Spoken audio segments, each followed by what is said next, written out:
ଅନେକ ଦିନ ପରେ ମୋ ସାଙ୍ଗ ମୋତେ କଲ୍ କଲା ଆଉ କହିଲା, ସାଙ୍ଗ କେମିତି ଅଛୁ? ମୁଁ କହିଲି, ମୁଁ ବହୁତ ଭଲ ଅଛି। ଆଉ ତମେ କେମିତି ଅଛ? କହିଲା, ମୁଁ ବି ବହୁତ ଭଲ ଅଛି। ମୁଁ କହିଲି, ଆଉ ସବୁ ଠିକ୍ ଠାକ୍ ତ? କହିଲା, ହଁ ଠିକ୍ ଠାକ୍। ଭଗବାନଙ୍କୁ ମୁଁ ଯାହା ନ ମାଗୁଛି ସେ ମୋତେ ବହୁତ ଶୀଘ୍ର ଦେଇ ଦେଉଛନ୍ତି। ମୁଁ କହିଲି, ଏମିତି କ'ଣ ମାଗିଲ କି ଭଗବାନ ତୁମକୁ ଦେଇଦେଲେ?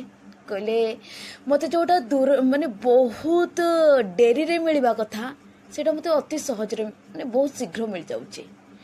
ଆଉ ମୁଁ କହିଲି, ଏମିତି ତୁମକୁ କ'ଣ ସହଜରେ ମିଳିଗଲା କି? ସେ କହିଲେ, ମୋତେ ଦୁଃଖ ଏତେ ଶୀଘ୍ର ମିଳିବା କଥା ନୁହେଁ, କିନ୍ତୁ ମୋ ଭାଗ୍ୟରେ ଏତେ ଶୀଘ୍ର କେମିତି କାହିଁକି କେଜାଣି ଦୁଃଖ ମିଳିଯାଉଛି। ତାପରେ ମୁଁ ହସିବାକୁ ଲାଗିଲି। ମୁଁ କହିଲି, ତମେ ଦୋଷ କରିବ, ଭଗବାନଙ୍କୁ ଦୋଷ ଦେବ। ଆଉ ମୁଁ ତ ୟା ଉପରେ କିଛି କହିପାରିବିନି। କିନ୍ତୁ ଯେଉଁ ମୁହୂର୍ତ୍ତଟା ତମେ ପାଇଛ ସେହି ମୁହୂର୍ତ୍ତଟାରେ ଖୁସି ରହିବାକୁ ଚେଷ୍ଟା କର।